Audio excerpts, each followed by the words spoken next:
नमस्कार मित्रो, हे आपल्याला जी कपाशी दिसत आहे ती कबड्डी आहे आणि याची शेंडे खोडणी झालेली आहे. शेंडे खोडणी याच्यामुळे करायची की जवळपास शेंडे खोडणीचा असा फायदा आहे की आपल्या अनावश्यक जी वाढ आहे कापसाची होणारी ती थांबेल आणि त्यात म्हणजे तुम्हाला फळफांद्याची वाढ जास्तीत जास्त.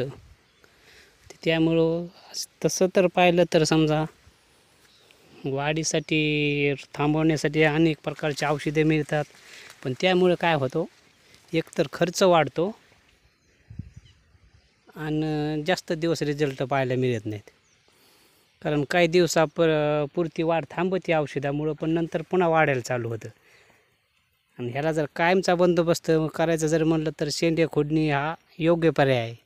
त्यामुळे बघू शकता तुम्ही कशा फळफांद्याची वाढली आणि पूर्ण शेंडे खोडणी झालेली आहे. परंतु शेंडे खोडणीला जरा उशीर झाल्यामुळं थोडंसं वाढ पण झालेली आहे. पण मला वाटतं जवळपास 3 ते 4 फूट कापूस असताना जर शेंडे खोडणी केली तर याचा फायदा आपल्याला आणखी जास्त पाहायला मिळाला असता.